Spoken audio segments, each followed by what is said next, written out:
저는 오늘 간병과 관련된 현 실태를 살펴보고 무엇이 가장 큰 문제이고 이를 해결하기 위해 앞으로 우리가 무엇을 해야 할지에 관해 논의하고자 이 자리에 섰습니다.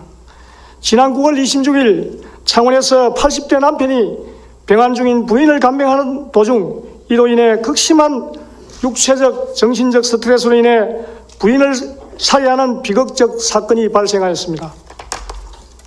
이 사건의 원인에 대해 다각적으로 분석할 수 있겠지만 본 의원이 판단하기로는 노인이 노인을 간병하는 이른바 노노 간병이 이 사건의 직접적인 원인이 되었다고 생각합니다. 부산 고신대 통계 자료에 따르면 노인 암 환자의 평균 나이는 72.6세이고 주 간병인인 배우자인 비율은 전체의 52.1%를 차지하고 있으며 하루 평균 돌봄 시간은 12.9시간, 평균 간병 기간은 14.6개월로 나타났습니다.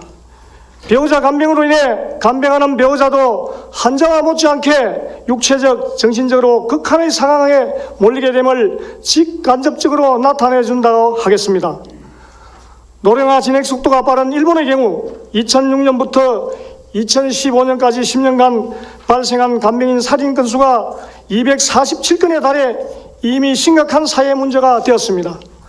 즉 사회복지제도 체계 내의 저소득층, 장애인 등은 법령이 정하고 있는 지원을 받고 있어 어느 정도 보호를 받고 있지만 정책의 사각지대에 있는 노인이나 차상위 계층 등은 국가나 지방자치단체로부터 지원을 받을 수 없어 사실상 개인적 차원에서 이 문제를 해결하고 결국 환자 가족은 경제적 부담을 덜기 위해 배우자가 간병을 해야 하는 상황으로 내몰리게 되는 것입니다.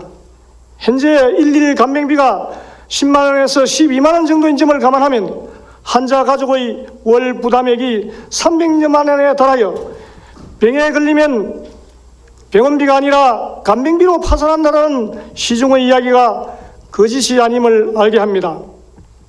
더군다나 간병비는 국민건강보험이나 장기요양보험을 적용받을 수 없어 환자가 전액을 부담해야 할 뿐만 아니라 간병비 상승폭이 2017년 3.5%, 2018년 6.9%로 같은 기간 동안의 물가 상승률을 훨씬 상회하고 있어 환자 가족의 경제적 부담은 늘어가고 있는 형편입니다. 이러한 문제에 대해 정부에서도 뒤늦게 심각하게 인식하고 2015년부터 간호 간병 통합 서비스를 본격적으로 시행하고 있지만 수도권 위주의 지역에서 경증 환자를 대상으로 주로 정책이 이루어지고 있어 환자와 그 가족들에게 실질적인 혜택이 골고루 돌아가고 있지 못하고 있는 실정입니다. 간호간병 통합 서비스와 관련한 경남의 대상기관 및 병상 지정 현황을 살펴보면 2018년 전국 최하위, 2019년 전국 최하 2위를 기록하여 관련 정책이 잘 시행되고 있지 못하고 있습니다. 따라서 간병의 사각지대에 방치된 노인 및 경제적 취약계층에 대한 경상남도의 세심한 관심과 지원이 절실한 행편이라 하겠습니다. 물론 경남행 커뮤니티 사업의 하나로 ICT 기반의 통합 돌봄 모델을 구축하여 돌봄이 필요한 노인, 장애인 등을 대상으로 병원이나 시설이 아닌 거주하는 곳에서 통합복지 서비스를 제공하려는 계획 등의 경상남도 차원에서의 노력도 잘 알고 있습니다.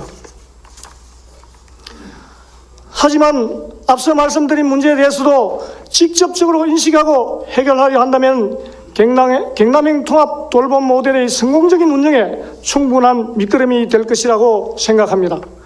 존경하는 지사님, 관계 공무원 여러분, 간병 문제는 더 이상 개인의 문제가 아닙니다.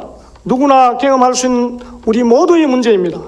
간병과 관련된 사회적 부담에 대해 우리 모두 고민하고 대안을 찾아갈 때 모두가 행복한 경남이 될 것이라 생각하면서 5분 발언을 마무리하고자 합니다.